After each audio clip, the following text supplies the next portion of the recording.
पुस्तक का नाम मनस्थिति बदले तो परिस्थिति बदले। लेखक पंडित श्री राम शर्मा आचार्य। ऑडियो 3। साधनों से भी अधिक सद्गुणों की आवश्यकता। जहाँ भी आवश्यकताओं और अभावों की चर्चा होती है वहाँ साधन संवर्धन के लिए प्रयत्नरत होने का सुझाव दिया जाता है। इसमें सच कुछ अनुचित भी नहीं है। बढ़े हुए साधनों के सहारे अनेकों उपयोगी कार्य किए जा सकते हैं। इसलिए आपतजन 100 हाथों से कमाने का उत्साह उभारते हैं, पर उनके साथ ही 10,000 हाथों से खर्च करने का निर्देश भी दिया जाता है। यहाँ दुरुपयोग कर गुजरने के लिए नहीं, वरन सदाशयता भरे प्रगतिशील प्रयोजन के लिए उस उपार्जन को नियोजित करने के लिए प्रोत्साहन दिया गया है। वैसा अनावश्यक संचय न किया जाए जिसकी परिणति आमतौर से दुर्व्यसनों के लिए ही होती है, जो ईर्ष्या उभारती है और दूसरों को भी उसी अवांछनीय मार्ग पर चल पड़ने के लिए बरग लाती हैं। पारा पचता नहीं, वह शरीर के विभिन्न अंगों में से फुट फुट कर निकलता है। उसी प्रकार अनावश्यक और बिना परिश्रम का कमाया हुआ अथवा निष्ठुरता की मानसिकता से विलासिता जैसे दुष्प्रयोजनों में उड़ाया गया धन हर हालत में अनर्थ ही उत्पन्न करेगा। इसके दुष्परिणाम ही सामने आएंगे। खुलते तेजाब को, जलती आग को कोई कपड़ों में लपेट कर नहीं रखता। इसी प्रकार उत्पादन में लगी हुई पूंजी के अतिरिक्त निजी खर्च के लिए, मौज मजे में उड़ाने के लिए कुछ संचय जमा नहीं किया जाना चाहिए, अन्यथा उससे मात्र गलत परंपराएं ही जन्म लेगी। अमीरों की संतानें आमतौर से आराम तलब, निकम्मी और दुर्गुणी ही देखी गई हैं। जो कुछ परिश्रम पूर्वक ईमानदारी से नहीं कमाया गया है, जिसे उपयोगी प्रयोजन में लगाने से रोककर अनियंत्रित संकीर्ण स्वार्थपरता के लिए जमा कर रखा गया है, उसकी अवांछनीय प्रतिक्रिया न केवल संचयकर्ता को वरन उससे किसी भी रूप में प्रभावित होने वाले को भी पतनोन्मुख प्रवृत्तियों में धकेले बिना न रहेगी। दुरुपयोग की तरह निष्क्रियता, निरुत्साह भी अनिष्ट कारक है। आलसी प्रमादी ही आमतौर से दरिद्र पाए जाते हैं। उत्साह का अभाव ही उन्हें शिक्षा से वंचित रखता है। सभ्यता के अनुशासन को अभ्यास में न उतार पाने के कारण ही लोग अनगढ़ और पिछड़ी स्थिति में पड़े रहते हैं। यदि उनके इन दोषों दुर्गुणों को हटाया घटाया जा सके तो इतने भर से निजी प्रतिभा में नया उभार आ सकता है और उस दरिद्रता से छुटकारा मिल सकता है जिसके कारण कि आए दिन अभावों, असंतोषों और अपमानों का दबाव सहना पड़ता है।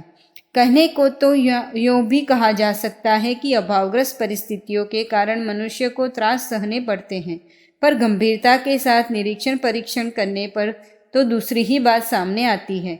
व्यक्तित्व की गहराई में घुसी हुई अवांछनीयताओं के कारण ही मनुष्य गई गुजरी परिस्थितियों में पड़ा रहता है।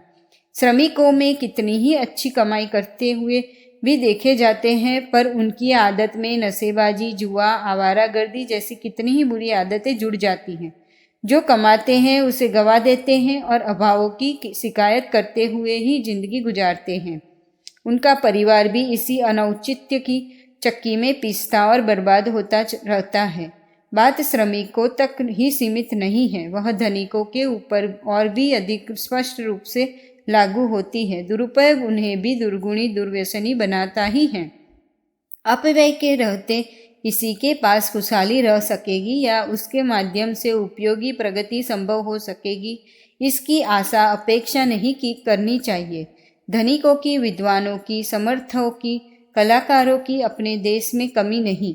देश में गरीब और अशिक्षितों का बाहुल्य होते हुए भी प्रतिभावानों का इतना बड़ा वर्ग मौजूद है जो अपने साधनों के सर्वतोमुख प्रगतिशीलता के लिए नियोजित कर सके, तो उतने भर से ही उत्थान, उत्कर्ष और अभ्युदय का वातावरण देखते देखते बन सकता है।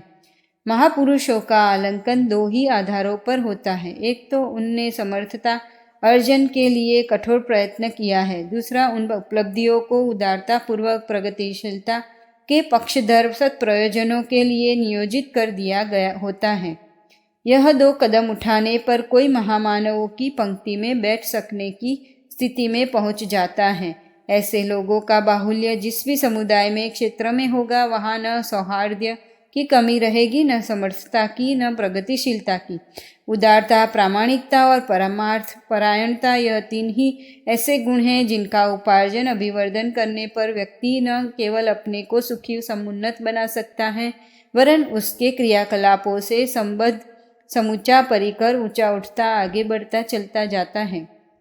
अगली शताब्दी में उज्जवल भविष्य की संभावनाएं विनिर्मित करने के लिए क्या संपदा जुटानी पड़ेगी, किस प्रकार की योजना और विधि व्यवस्था जुटानी पड़ेगी, किस स्तर की समृद्धि जुटानी पड़ेगी, इसका ऊहापोह करना समय रहते उचित भी है और आवश्यक भी। किंतु इतना तो ध्यान रखना ही पड़ेगा कि लोगों की मानसिकता यदि घटिया रही तो जो इच्छित एवं उपयुक्त है उसे उपलब्ध कर सकना शताब्दियों सहस्त्राब्दियों में भी संभव न हो सकेगा।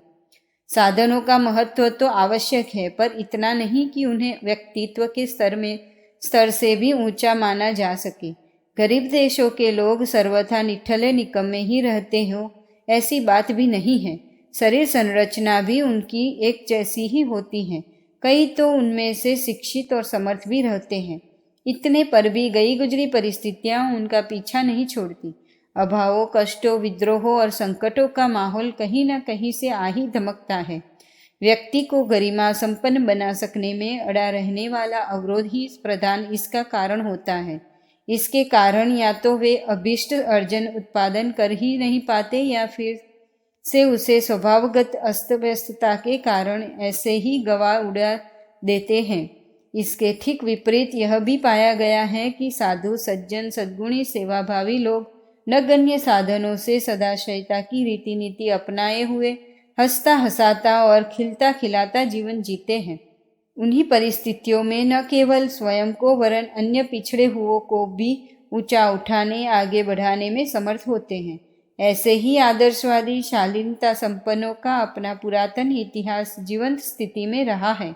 वह साधु, ब्राह्मण, वानप्रस्थ परिव्राजकों का समुदाय न केवल अपने देशवासियों का स्तर असाधारण रूप से ऊंचा उठाने में समर्थ हुआ था, वरन उन्हीं मुट्ठी भर लोगों ने देश देशांतरों में प्रगतिशीलता का, सर्वतोमुखी सुसंपन्नता का, सुसंस्कारिता का वातावरण बनाकर रख दिया था। गरीबी किसी के मार्ग में बाधक नहीं होती, मात्र कुपात्रता ही उसकी आड़ में छिपकर सर्वत्र गंदगी फैलाती और पतन पराभव का माहौल बनाती रहती है। उदारता अपनाई जाए। शरीर कितना ही सुंदर सुसज्जित क्यों न हो, उसकी प्रतिष्ठा उपयोगिता तभी है जब उसमें जीवन चेतना विद्यमान हो।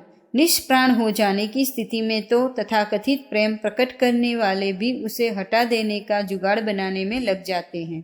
सज्जनता की शोभा, उपयोगिता, आवश्यकता कितनी ही क्यों न हो, पर वह श्रेष्ठ स्तर की तभी मानी जाएगी जब उसके साथ शालीनता की प्राण चेतना का सुनिश्चित समावेश हो। संपत्ति से सुविधा साधन बढ़ या मिल सकते हैं, पर किंतु यदि उनका सदुपयोग न बन पड़े तो वह दुधारी तलवार बन जाता है। वह रक्षा भी कर सकती हैं और अपनी तथा दूसरों की हत्या करने के काम भी आ सकती हैं। पिछले दिनों भूल यही होती रही है कि एकमात्र संपत्ति के ही गुण गाए जाते रहे हैं। यहाँ तक समझा जाता रहा है कि उसके सहारे व्यक्ति की प्रतिभा प्रतिष्ठा भी बढ़ सकती है। यह मान्यता ही आदि से अंत तक भ्रांतियों से भरी हुई है।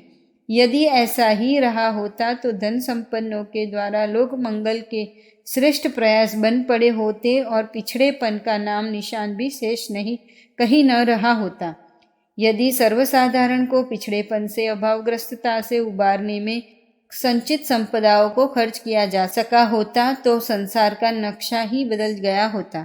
संसार में इतनी धन संपदा है कि उसे मिल बांट कर खाने पर भी सभी लोग सुख शांति से रह सके और संतोषपूर्वक सर्वतोमुखी प्रगति का पथ प्रशस्त करते रहे। विलास, संचय और अहंकार के प्रदर्शन में उसका उपयोग होने लगे तो समझना चाहिए कि वह निरर्थक ही नहीं गई, वरन उसने अनर्थ विनिर्मित करने के लिए अवांछनीय वातावरण भी बनाकर रख दिया। हाथी पर अंकुश न लगे तो वह खेत खलियानों को रौंदता, पेड़ पौधों को उखाड़ता और झोंपड़ों को धराशायी करता चला जाएगा। उसकी चपेट में जो प्राणी आ जाएंगे उनकी भी खैर नहीं। संपदा भी उन्मत्त हाथी की तरह है, जिस पर उदारता का अंकुश आवश्यक है। यदि झरने के पानी का सीधे रास्ते से निकलना रोक दिया गया तो उसका परिणाम बाढ़ के रूप में भयंकरता दिखाने ही लगेगा। प्रस्तुत वातावरण में एक ही सबसे बड़ा अनर्थ दिख पड़ता है कि हर कोई अपने उपार्जन वैभव को मात्र अपने लिए ही खर्च करना चाहता है। वह अपनापन भी विलासिता और अहंकारी ठाठ बाट प्रदर्शन तक ही सीमित है।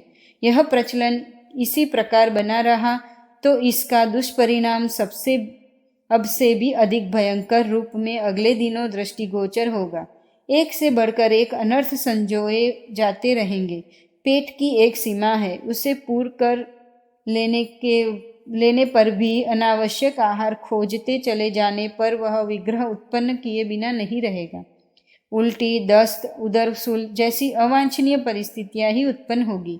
यह मोटी बात समझी जा सके तो फिर एक ही नीति निर्धारण शेष बच जाता है कि नीतिपूर्वक कमाया कितना ही क्यों न जाए, पर उसका उपयोग सत्प्रवृत्ति के मार्ग में आगे बढ़ने में ही किया जाए। मात्र पैसा नहीं, शक्ति सूत्रों में समर्थता, योग्यता, शिक्षा, कुशलता आदि अन्य विभूतियां भी आती हैं। उन्हें भी अपरिग्रही नीतिवानों की तरह पतन को बटाने और उत्कर्ष को बढ़ाने में उसी प्रकार नियोजित किया जा सकता है। भौतिक क्षेत्र की त्रिविध संपदाओं को प्रगति का माध्यम कहा गया है। समृद्धि, समर्थता और कुशलता के आधार पर व्यक्ति या समाज के सौभाग्य को सहारा जाता है। इसमें कोई हर्ज भी नहीं है, बशर्ते कि उन पर नैतिकता, सामाजिकता और सद्भावना का अंकुश ढीला न होने पाए। व्यक्ति कमाए कुछ भी, पर ध्यान इतना अवश्य रखे कि उसमें अनीति का, मुफ्तखोरी का समावेश तो नहीं हो रहा है। उस उपार्जन को भी निजी स्वामित्व के अंतर्गत ही समझ लिया जाए। ध्यान इस बात का भी रखा जाए कि मनुष्य सामाजिक प्राणी है। उसकी आद्योपांत प्रगति जन सहयोग के आधार पर ही संभव हुई है। जिससे पाया है उससे चुकाया भी जाना चाहिए, अन्यथा लुटेरेपन की ही तुति बोलने लगेगी। तब ऋण चुकाने, प्रत्युपकार करने या कृतज्ञता जताने का द्वार ही बंद हो जाएगा। ऐसी दशा में संसार में दो ही वर्ग शेष रहेंगे, एक शोषक, दूसरा शोषित। तब उन स्थापनाओं और विधाओं के लिए कोई स्थान ही नहीं रह जाएगा जिनसे सहकारिता, सहभागिता और समानता का संस्थापना पर जोर दिया गया है। यदि जीवन में भाव, संवेदना एवं वैचारिक उदारता के लिए स्थान न रहा गया तो वह अराजकता ही दिख पड़ने लगेगी, जिसमें समर्थों के लिए पीसना और असमर्थों के लिए पीसना ही नियति है।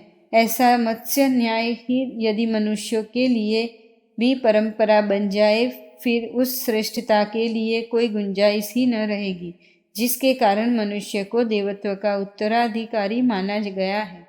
कमाने वाला ही खाए की नीति को यदि मान्यता मिल गई तो संसार में अबोधों, अविकसितों, अपंगों, असमर्थों को जीवित रहने का कोई अधिकार ही न रह जाएगा। उस स्थिति में अर्थशास्त्र के अनुसार मनुष्यों में से प्रायः आधों को अपने जीवन का अंत करना पड़ेगा। तब बूढ़ों को जीवित रहने देने की हिमायत किस तर्क के आधार पर की जा सकेगी? तब फिर इस संसार में भेड़ियों को भेड़ियों द्वारा ही फाड़ चीर कर खा जाने जैसे दृश्य सर्वत्र उपस्थित होंगे। तब कैसा विभस्त होगा संसार। घर में समर्थ कमाते हैं और उसी कमाई से परिवार के सभी सदस्य गुजारा करते हैं। यह जिम्मेदारी भी है, परंपरा भी और उदारता भी। सही वितरण यही है। पुण्य परमार्थ भी इसी को कहते हैं। मानवीय गरिमा की सराहना इससे कम में करते बन ही नहीं पड़ती। संपत्ति की सार्थकता भी इसी में है कि उसे मिलजुल कर सभी लोग काम में लाए। गिरों को उठाने और उठों को आगे बढ़ाने में इसी प्रक्रिया को अपनाने से काम चलता है। भारतीय धर्म परंपरा में गोग्रास, दैनिक पंच यज्ञ, मुसलमान धर्म में जकात, सिख धर्म में कड़ा प्रसाद, जैसे माध्यमों से दैनिक अनुदान निकालने की परंपरा है, समय भी संपदा है और साधनों को भी संपत्ति कहते हैं। दोनों ही वैभव ऐसे हैं जो हर किसी के पास न्यूनाधिक मात्रा में होते ही हैं। यदि खुशहाली हो तब तो कहना ही क्या, पर यदि तंगी और व्यस्तता के बीच भी रहना पड़ता हो तो भी आवश्यक सुविधा साधनों में कटौती करके भी परमार्थ प्रयोजनों के लिए उनका एक अंश नियमित रूप से निकालते ही रहना चाहिए। इसमें कंजूसी कुपर्णता बरतना एक प्रकार से मानवीय श्रेष्ठता को ही जुटलाना है। दान धर्म भी है और अधर्म भी। हथियार से पुण्य भी बन पड़ता है और पाप भी। दानशीलता को यदि भाव संवेदनाओं और विचार परिष्कार में लगाया जाए तो ही समझना चाहिए कि युग धर्म के निर्वाह और उज्जवल भविष्य के निर्माण में उस सदाशयता का सही नियोजन हो सका। अन्यथा धूर्तों द्वारा मूर्ख आए दिन जिस तीस बहाने ठगे ही जाते रहते हैं और यह बहकाया जाता रहा है कि यह नियोजन पुण्य के लिए किया गया है। स्मरण रहे, उज्जवल भविष्य निर्माण की महती योजना मन मस्तिष्क के आदर्शवादी भाव संवेदनाओं का उभार उपजाए बिना और किसी प्रकार सफल संभव नहीं हो सकेगी।